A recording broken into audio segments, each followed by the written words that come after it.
Welcome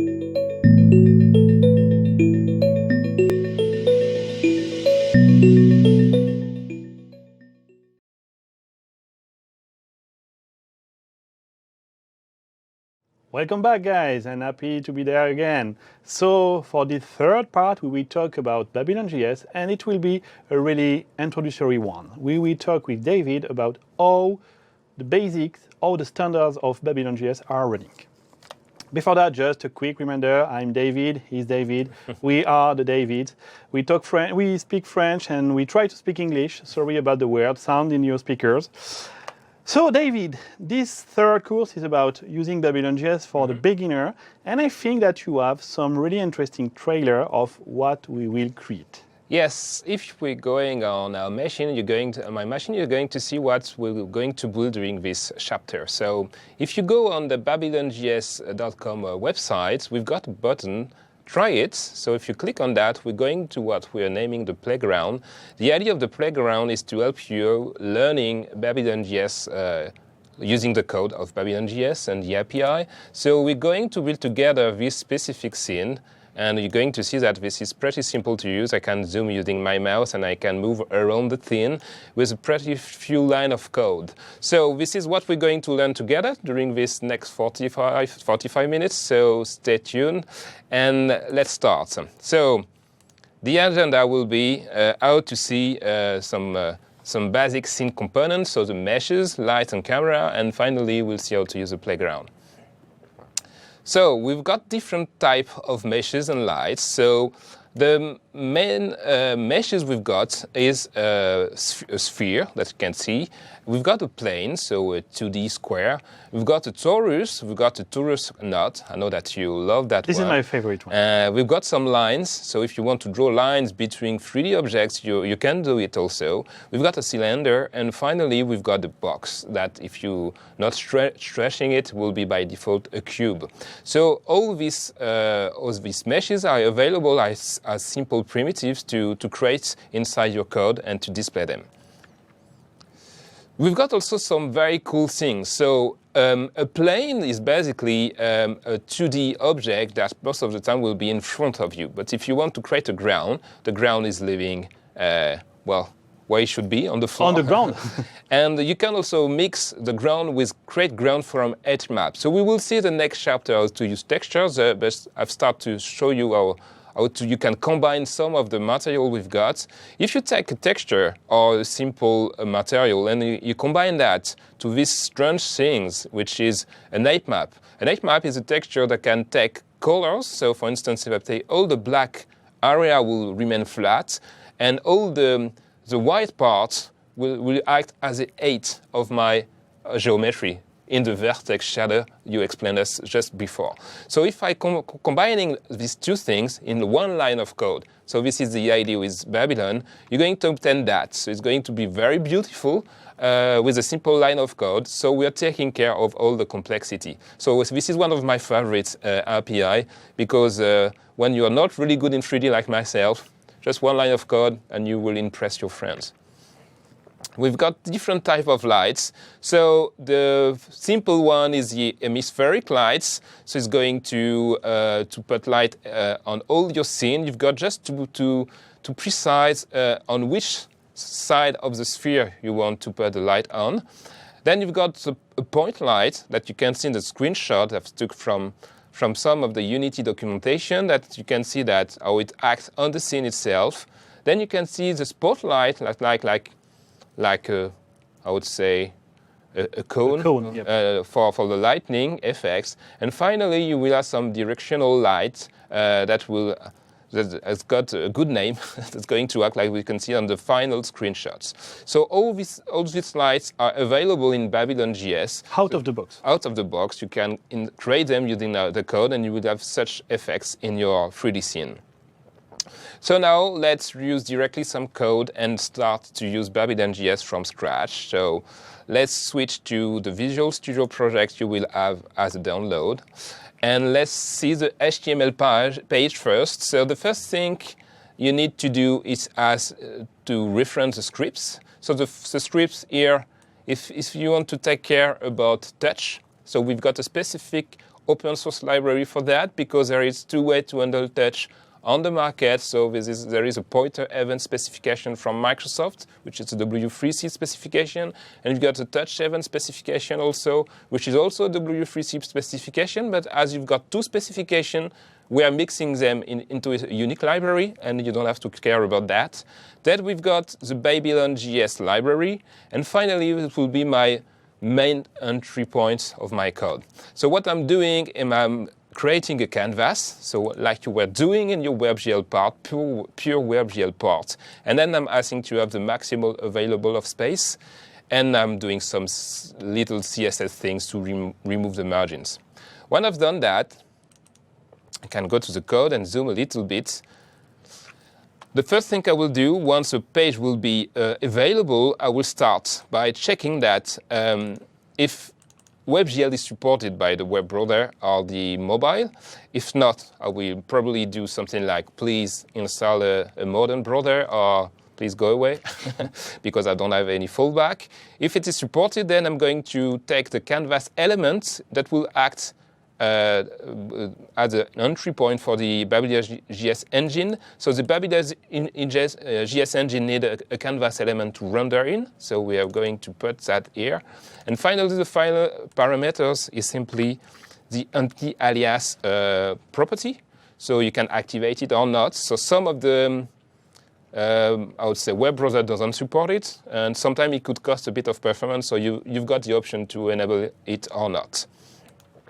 Once I've done that, I've got the render loop. So the render loop is what you're going to ask to render every frame, and it will be where you put also all your game logic. So this is where your code should live.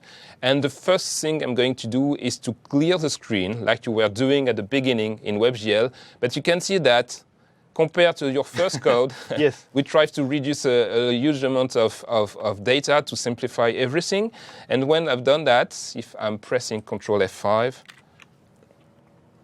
you see, I've got an accelerated, beautiful blue. So this is the blue we're using by default in BabylonJS. That's why I've been using it. And when we are rendering the scene, if you don't specify a background color, this will be our background color. So this is our signature. So now let's start from that. So what I'm going to do, I'm going to copy paste that, and I will call it basics. Let's call it work. I'm going to work on this file. So let's not forget to then switch the file here. So basic work. So now I'm working on this file. And now let's follow what I'd like to show you. So the first thing I want to do is to create a scene. So everything is linked to a scene. So let's create scene equal new babylon.scene. So I can say that you have IntelliSense, which is really interesting. Yeah. It's due to Visual Studio, right? Yes, this is thanks to Visual Studio and this specific line of code over there. You see? So if you're putting that, this is an unminified version of BabylonJS, meaning that we have not uglify it, so we've put it as a reference, and thanks to that we've got some IntelliSense working. So the IntelliSense is saying me that when you're creating a scene, you need to provide the engine, so I'm going to give it to him. And once I've done that, I need to ask the scene to render itself every time the render loop will run. And by doing that, you will be amazed to see that I've got the very same result. With an interesting errors. So the first one we've got, it says I can Control F5 again to show you. I think you forgot then. It told me that you need to set a camera to be able to run the code. Okay, more or less the thing. Maybe we need to upgrade the. This message will be upgraded in the next version. Yeah. So this is an old version. The version you will be using will be more explicit. So the thing is that when you're creating a scene, we were talking about that at the beginning in the soft engine and even in your WebGL part. We told you that we need a camera to look at the scene. So if you don't give a camera, we don't know what to do with your scene. So please provide a camera. So the idea is now to go back to the code and create a camera. So we're going to call it cam. call it BabylonJS.FreeCamera. So there is various types of camera. The free camera is interesting as by default it will let you moving in the scene like inside an FPS game. So it's being made for that. So let's call it FreeCam. Now we need to specify a position. So let's put it by default. Let's say not at the center of the scene, but you need to create a vector free and 0, 0, and -10, for instance. And finally, you need to specify in which scene you want to be in. Once I've done that, I've got a camera available, so I should be able to run again the scene, and it should work. But there is nothing to look at, so we need to create a mesh. So now you want me to clean my code. Yep. That's right. Thank you. Once I've done that, I need to create some meshes. So let's start by doing the complex version to let you show how the simple version is pretty much interesting. So you can create directly a new mesh. So let's call my simple mesh. And to create it, I need to call the new operation on babylon.mesh. It's asking me for a name, so let's call it my mesh, and asking for a theme to render at. Okay. Now, once I've done that, this is a simple version. I need to provide all the data you've already provided in the past, meaning the vertices and the normals, all the complex parts. To be honest, I won't write that because this is very boring. So I've got a magic thing that's going to write the code for me. So it's going to create a plane. And when you look at the code, you see that you will have the normal, the UVs, the different vertices, then the indices for the face. And what I'm going to create basically is a square. Okay, just a plane. Once I've done that, I will have a vertex data object in return. So now let's, for instance, call my plane equal create plane of size 2. And now once I've got that, I need to apply all these geometries to a mesh, which is my simple mesh. And normally, if everything has been working properly, wow, I've got now a black square, which is not very beautiful because I don't have any lights. That's pretty obvious. That's normal, okay? So maybe the next things I want to do is to be able to move also and to add a light. So what we're going to do is to create a light just after that. So let's create a light. And let's create a light of... So if I'm pressing a light, for instance, it can filter all the type of lights I'm currently have. And I'm going to set a point light, for instance. And this point light, I've got to have a name, so p-light, and a position. So again, I need to create a vector free for the position. And I want to put my light, let's say 5 and 10. So you need to be a bit good in 3D to know where to put the things. And finally, I need to put that in my scene. Okay? Once I've got that, if I'm rerunning the code, now I've got some color. Yeah. By default, the color is gray, so it's not much better than previously, but... We can see some kind of light on the top, on the upper right corner. So you're able to do that. Okay, great. So it will be better with a rich 3D object. So I can replace that rather than calling this complex code.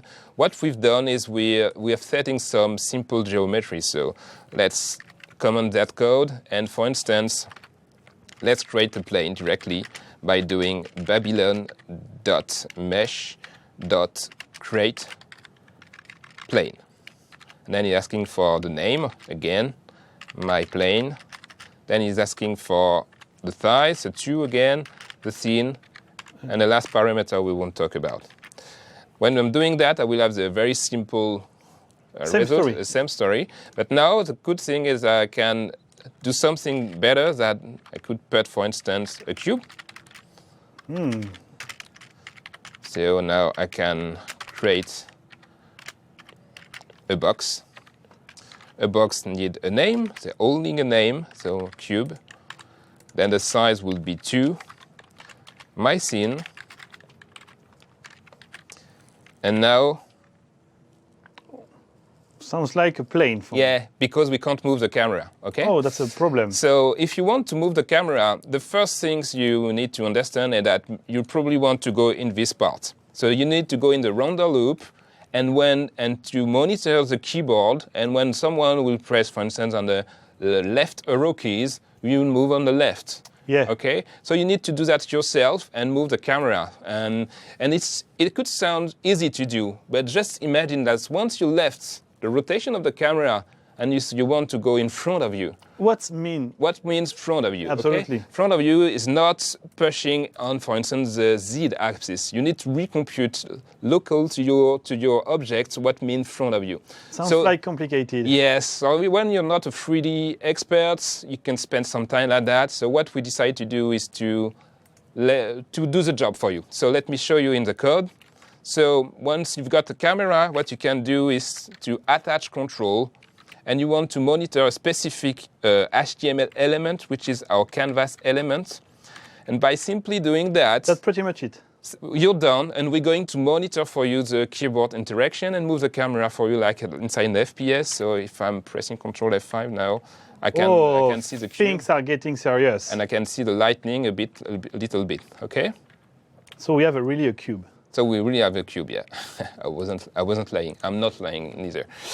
Now, if you want to put some color, because it's a bit dark, maybe I can change the type of light I want to put. So I can change the diffuse color. So we will talk about the various things about materials, but the diffuse color you need to use, for instance, you can instantiate a new color of Babylon, or you can use some predefined colors. For instance, I like purple. I don't know why.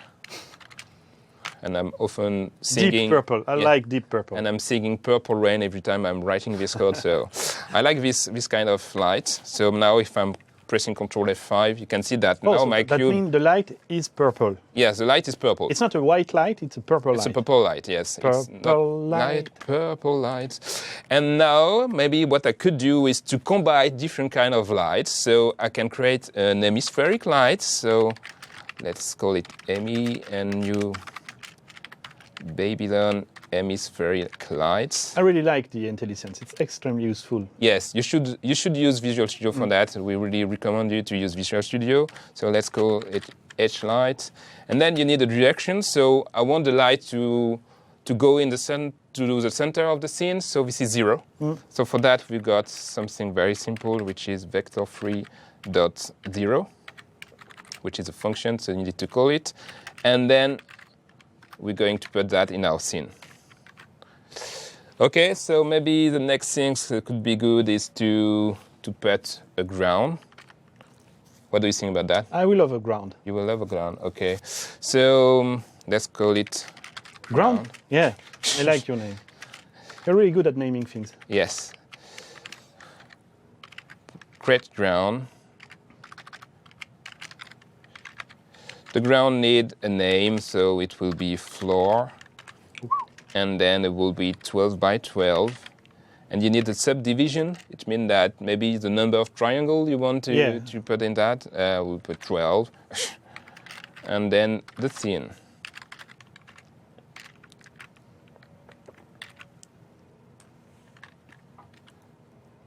Okay, so maybe I'm not at the proper 8 for my camera. So what I need to do is to move my camera a little bit. You see, on the y-axis, and press Ctrl F5, and now I can see the ground, okay? And now maybe I need to move a little bit my cube also.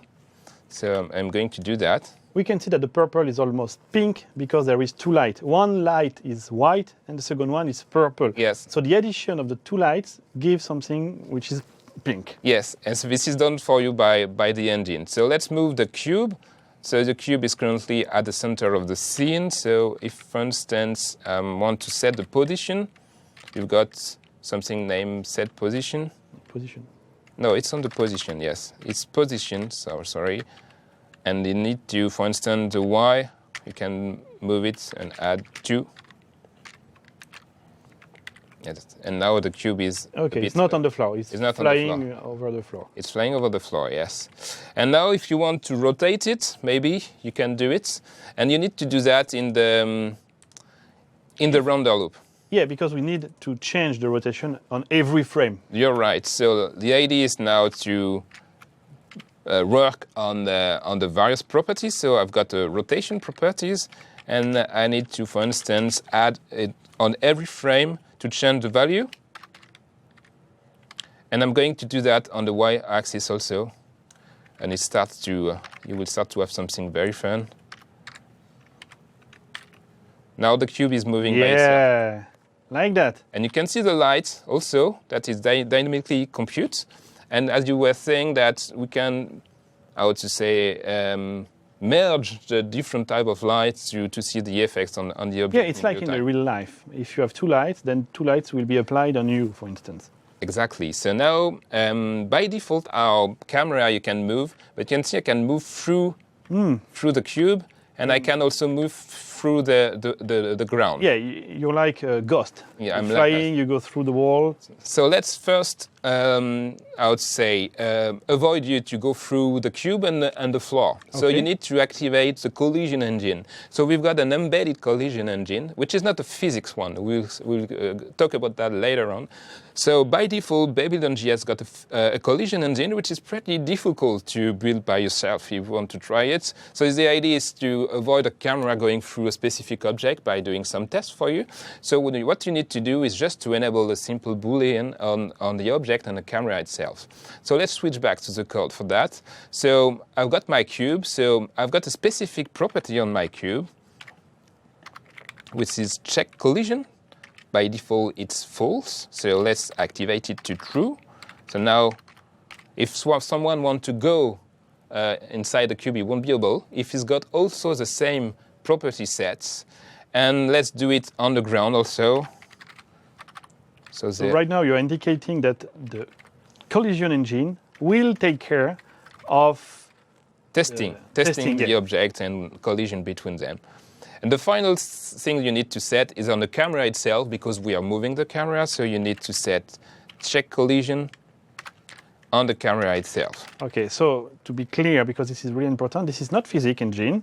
I mean, this is not collision between objects. This is collision between the camera and the environment. Yes, and most of the time when you're building simple game, it's enough. You don't need complex. You can create Doom, Quake like this, because you just need to be sure that you don't go through the wall. That's and pretty much it. So now Control F5, and you get to trust me. I can go through the cube and through the floor neither. So now what you can say that I can go through the objects, but I'm still flying, which is it's like Superman. Yes, like Superman. So if you want to be like a real human, you need to set gravity, and meaning that I will fall on the floor and will be able to go upper like a bird. So for that, I need simply to enable another property, which is the gravity one. So apply gravity equal true. So this is interesting because you can dynamically change this value if you want your player or the guy who is handling the camera to fly or not. Yep. They just have to turn just this on enable or off. it on off, and you'll become a bird on a real human. and by default, the gravity equals to the Earth's gravity. So you don't have to. You can change that. You can put the gravity like in the moon, like on the moon, if you want to. And the last thing, maybe I will create a bigger floor just to avoid to fall in the space. And doing that now, you can see even if I'm looking up, I'm not flying, and now I'm moving inside this very simple scene, and I can go through the cube. And if you go go forward, I will fall off. Oh, yeah. Yes. So you need to build some walls to avoid that and to activate the collision. Okay, so this is the first part. Now, if I want to change the camera, currently I've got a free camera. We've got other type of camera, so I can share it. So, let's command this code. Let's create a new camera, and which will be of type Babylon.image. arc rotate. So arc rotate is moving like on a sphere, looking at the center of the scene if you want to, which is doing that by default. So let's call it arc came. And you need to specify some values. So we're talking about a sphere. So it's a various things you can explain maybe to the people. So basically when you create a sphere in 3D, you need two angles. The first one is the angle define the first circle, and the second one define the second circle. Using two circles, you can create a sphere. So for instance, the first angle will move us like this, and the second one will move us like this. So with two angles, we can move everywhere we want on the sphere. That's pretty interesting because with only two coordinates, you can move on 3D. In fact, there is a third coordinate, which is the radius of your sphere. So with three coordinates, we are in 3D. That's perfectly fine.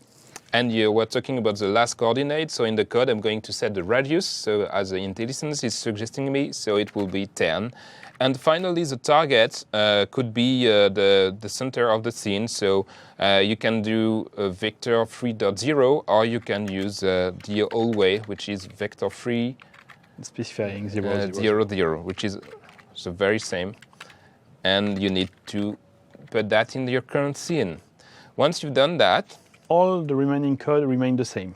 Yes, the same. You can check collision. Maybe apply gravity doesn't really make sense to that. So let's run that again. And now using my mouse, I can move around the scene. And now I can see the lighting, you can see. And I can, using the wheel of my mouse, move inside that. You see? So everything is being done for you. If I'm using my finger, this is a touch screen, nothing is currently being done.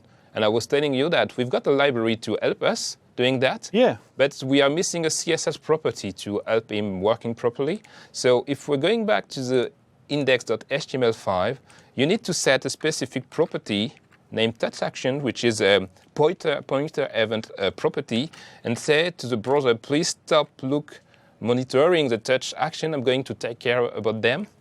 So I can save that, Control F5, and now using my finger, so you need to trust me, I can move the screen, and I can even zoom using the pitch to zoom or gesture like that. So which is interesting here is that your code doesn't change at all. No. It's exactly the same code. You just change one line. You just change the camera itself. Yep. Everything else remains the same.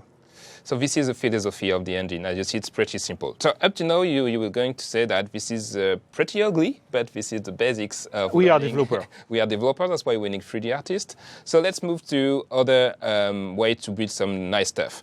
Now that we've seen the basics, I'm going to change the JavaScript file to use the meshes primitives.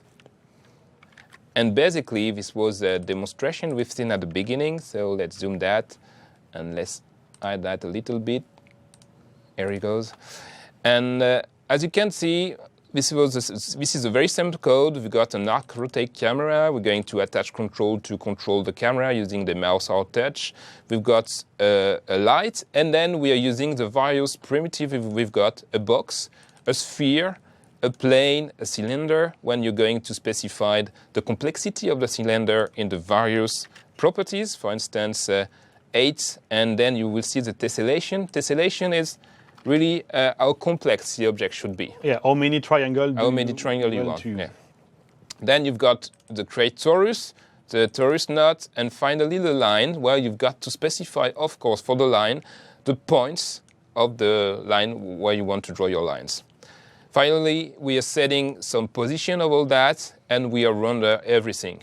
Then you don't have to do any things more in the render loop, as the engine will handle everything for you, meaning that you can move inside the scene. So let's Control F5, and now I've got the very same output we've seen at the beginning. I can zoom using the wheel, and every primitive is there. You can see that the current donut is not perfect, you see? Yeah, because of the tessellation. Because of the tessellation, so we can change that if you want to. So let's go to the torus, and let's find where is the tessellation. Here it is, and let's triple that. And now this is a good donut, you see? So you can control that in the engine. You can end the cylinder if you want to. You can do whatever you want. And you can play with all these things to start building some game using some basic primitive. Yeah, because if you don't have the 3D artist, you can still have a good idea of a good game, and you can just choose basic objects. We have some users on our forum that do that, and games are pretty interesting, even if there are not really 3D artists behind the scene. So even if you're a developer, you still could be creative and use that as a starting point. Let's now switch to the lights. So let's change the script being used by lights, and let's review briefly the lights.js file. So I've created a bunch of different lights. So this sample is also available on our playground. So if you want to play with that while watching me talking, so you can go on the playground and go to the lights parts.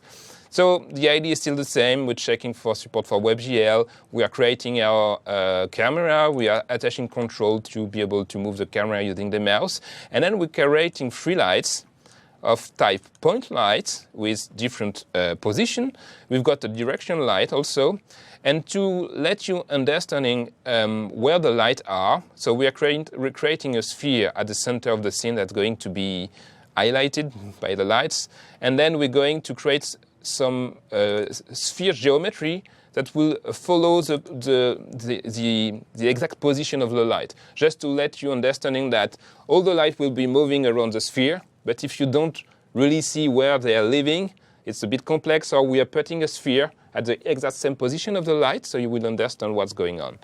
And to move all that, we're going in the rounder loop, and we're then going to move the light position, and the sphere will be at the exact same position of every light. Okay?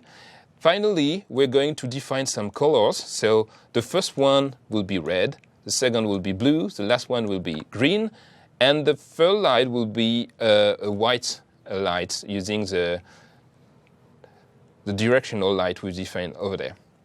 And doing that, it's a pretty nice scene.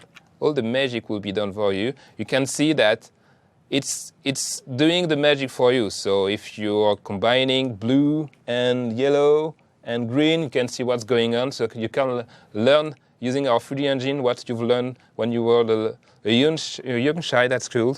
And I can play for that during hours, to be honest. So we're going to stop. But it's pretty easy to use. So this was about lights.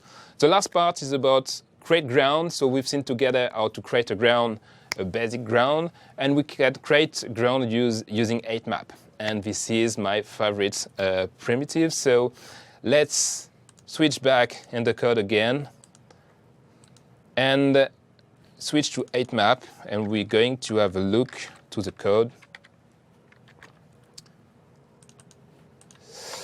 Let's have a look to that. So camera, I think you now start to understand, and we've got a create ground from 8map, and let's check what it needs as parameters. So we need a name, it needs a URL to a texture, so as we've seen in the slide, and then it needs some widths, subdivision, again, subdivisions are like the tessellation we've seen in the previous samples, and the min height and max height you want to create the geometry, and finally the scene. Doing this simple line of code, you can see that by using in the asset this 8map, is going to analyze it and create these beautiful things. You see, you can see the ground that has been modified using vertex shaders. So if you don't know where the vertex shader is, you just see the results that using a texture, you can modify the geometry of the ground. And I have a joke for you, because most of the time people are making fun about my face. You know the picture at the beginning of the slide, they say that my picture looks French. I don't know what it is. It's awful. It's just awful. And this is the best picture I've got. You know, I'm a developer. I'm not used to have a great picture. It's in black and white, right? Black and white. So the idea was, maybe I could use my face to act as modifying the ground. I don't know. I think this is a stupid idea, so let me show you how to do that. So rather than using the 8map, I could use my own face. So maybe this is kind of megalomaniac, I don't know. I love that. And let's see the output. Oh, this is you. This is me, yes. Oh, Look, yeah. This is my nose, and this is my glasses. This is, yes. And we couldn't even go further, so this is my face. Oh, I'm beautiful. And now we will see that in the next chapter, but just to show you that you can combine that with some textures, some Control F5. And now you can... Oh, this is you in 3D. Yeah, me in 3D. Oh. Yeah. Beautiful nose. And this is something stupid, but I really like that. And just to show you that my picture is not so full, okay? This is the only useful usage of a picture. There. Yes, maybe. So, as you see, you can do a lot of stuff using the basic primitives, and using Visual Studio. But we had a lot of requests from our user, and the idea we were thinking about making it simple to learn. So we've been working on a playground. And maybe you want to talk about that, David? Yep. Thank you, David. The main question we had from developers was, hey, I want to learn, but I don't want to read the doc. We are all like that. We are all developers. We hate writing documentation. I think we all also hate reading documentation. So we were thinking about a way to learn without reading a documentation. And we are developers. What we really like is coding. So that's why we created a playground. The playground is a place where you can get sample code and mainly where you can try and experiment Babylon.js without having to read the documentation. You can also share with your friend and obviously learn by reading examples, not documentation, just examples. Mm-hmm. So let's try to see it. So the URL is this following one here. babylonjs.com/playground, pretty simple. And you will have two parts. The left part is about creating the code, and the right part is about exploring the result. So I did the same as you. I create just a free camera. I define the target of my camera. I attach the control so that I can move with my mouse or obviously with the touch, here with the touch. I create a simple hemispheric light like you. I define the intensity of my light, for instance. I create a sphere with 16 subdivisions. Mm-hmm. So just to go back to what you said, if I just changing the value and I click run, I can see that it's still a sphere, but it's a really low polygon sphere. Okay. Let's go back to something more beautiful, let's say that. And I have a perfectly shaped sphere. Then I set the position of my sphere. I create a ground, this time without an 8 map, so it's just a flat plane. I don't have your picture, but next time I promise I will use your picture as a sample. And then I just have to return the scene. This function can be whatever you want. You can access everything in Babylon.js using the playground. Once you change something, you can just hit run, and the code will go live here. You also have an evaluation of the performance. So for instance, if you are doing something crazy and you see that the performance is dropping, then you can understand what's going wrong or not. Interesting thing also is that you can click on save. I'm pretty proud of my scene. Let's say I change the intensity to 1.7, so everything will go white like this, and I'm pretty proud of that. Really? Yes, seriously, I'm pretty proud of that. So you want to share that with your friends? I would like to share that with my friends. So I just click on save, and it will generate for me here in the URL a unique URL. So I can share that with my friend or just with me. So the next time I come here, I can continue working on that. So yeah, David, here, my wonderful code. Let's use, in this time, Chrome, because obviously everything is also working on different browsers. So hop, I'm using the same. I know that we have some issues with the network, so I will let Chrome trying to load that while I'm continuing here. Then I can also want to do that, but on my own code. Mm-hmm. So we create for you a really convenient button here, get zip, that will just create for you an HTML5 with everything on it. So you just have to open that. Let's move that on the desktop. Open that with, for instance, Visual Studio here, and we can see that everything is already set up for you. I mean, all the references are here.